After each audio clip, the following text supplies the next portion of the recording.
Assalamualaikum. Hai semuanya. Berjumpa kembali di KS Lina Channel.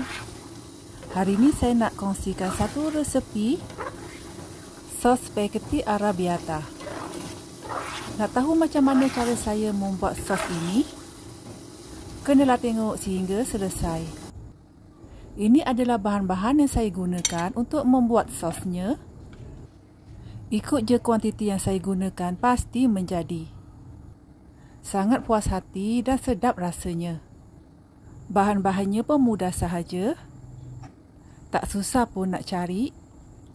Jomlah bersama-sama tengok cara saya menyediakan resepi ini. Panaskan kuali. Masukkan minyak zaitun.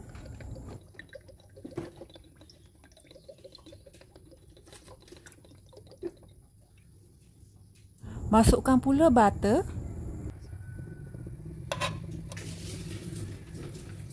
Tumiskan sebentar minyak zaitun ni bersama butter. Bila dah panas dan sebati, masukkan pula bawang Holland.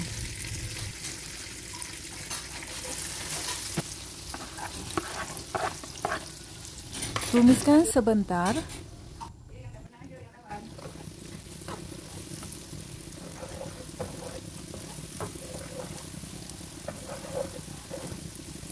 Masukkan pula bawang putih.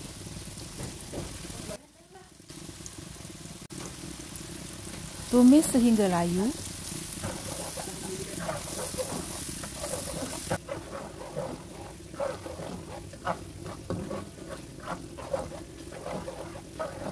Masukkan pula daging burger. Daging burgernya kena dilerai-leraikan. Nak gunakan daging cincang pun boleh juga.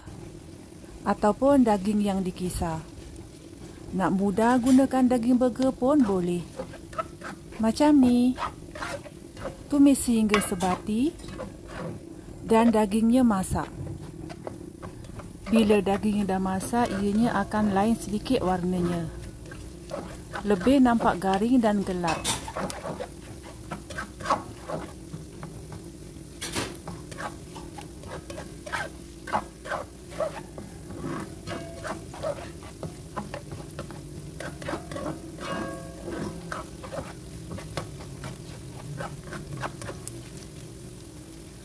Okey, dan ni masukkan pula lobak.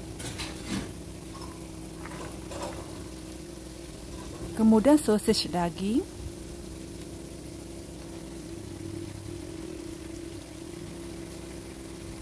Kacau-kacau sehingga sebati. Terus dikacau-kacau lagi sehingga sosisnya agak garing dan lobaknya separa empuk.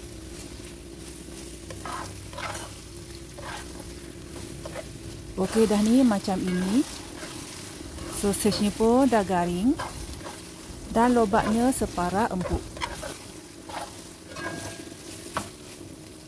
Bolehlah dimasukkan pula cendawan butang. Nak gunakan cendawan butang yang segar pun boleh juga. Dua-duanya pun sedap. Janganlah risau. Gunakan je stok yang ada dekat rumah. Kacau-kacau sehingga sebati.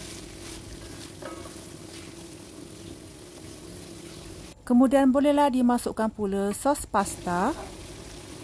Yang ini.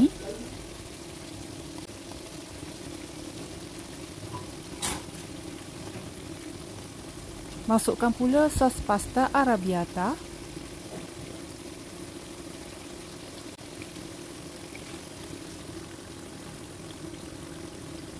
Kacau-kacau sehingga sebati.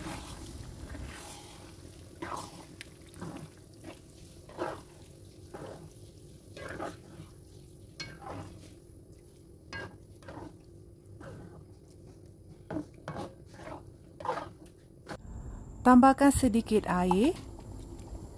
Sos spaghetti arrabbiata yang saya masak ni agak pekat. Nak ala-ala cair pun boleh juga. Tambahkan saja air. Jadi kuahnya nanti agak cair, tak adalah pekat ya. Masukkan pula garam.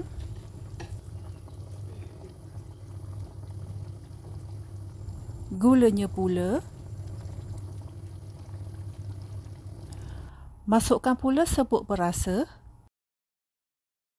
Masukkan parsley kering. Kemudian oreganonya.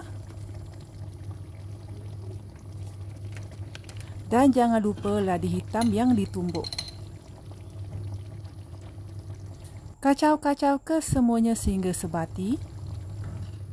Kemudian renyahkan seketika supaya bahan-bahannya semua meresap dan sebati. Cubalah rasa kuah sos spaghetti arrabbiata ni. Tak cukup masin boleh saja ditambahkan garam. Nak lebih manis boleh saja ditambahkan gula.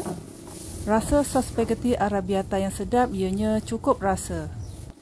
Masa-masa manis, masin semua kena ada dan cukup. Barulah sedap. Dah siap dah. Selamat mencuba. Terima kasih.